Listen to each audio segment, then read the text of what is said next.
Hey guys, Maria Guild here, and I really quickly wanted to share something. This is just a really quick tip to help you if your children have ever experienced rejection, or just a quick tip for anybody who's experienced rejection and how to get over it more quickly, or just how to view it or see it. Anyways, recently we had a situation where my third grader, she's already in the stage where she's sort of getting into liking boys. I wish I never would have to deal with that ever, but you know, kids grow up. So basically we had a situation where her and her friend liked the same boy, and they actually went up to him one day and were like, well, who do you like more? And he chose her friend. So that was hard for her and painful for her, and that was kind of like the first time I had to deal with that issue with her.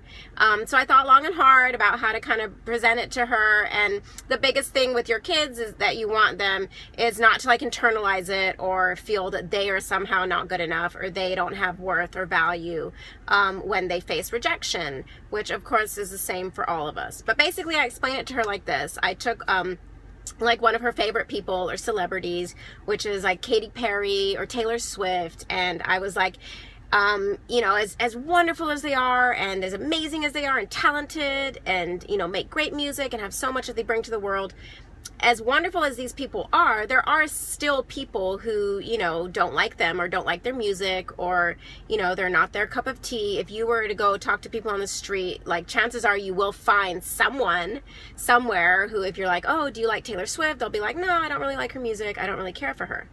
And I was like, well, that's the same when you get rejected. Like, you know, you can have a million people who think you're wonderful and think you're amazing, but there might be one or two people who just, they aren't for you. So when you feel that rejection or someone rejects you, you need to remember that. Like, I was like, well, you know, if you look at Taylor Swift, like, just because someone says, oh, I don't really like her music, does that mean that she doesn't make great music? Does that mean that she isn't a wonderful person? Does that mean she's not bringing a lot of value to the world?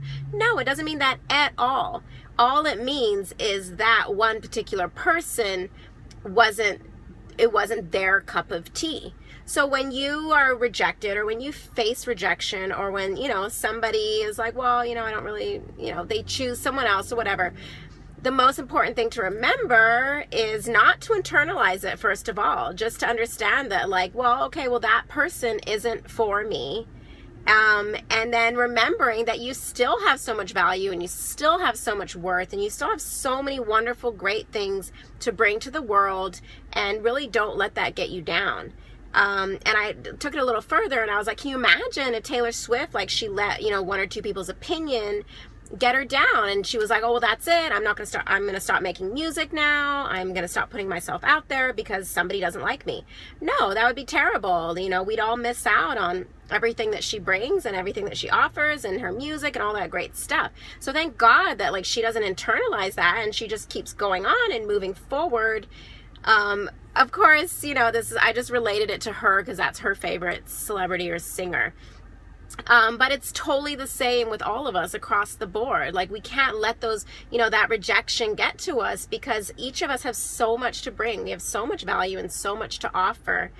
So remember that if you ever feel rejected, rejection happens all the time. It happens to everybody. It happens to the most famous people, you know, people who are incredible and amazing. Like, they still face rejection. You know, we face rejection from our jobs, from our bosses, like, all the time. But just the most important thing is remembering that it doesn't define us. It doesn't define our value or our worth or anything of that sort. It's just you and that person aren't for each other. You know, you and that person don't mesh. You and that person, it's not your cup of tea. It's not their cup of tea. And then it's easy to get over it when you think of it that way. And that's a great way to explain it to your kids. All right, have a great day. Bye.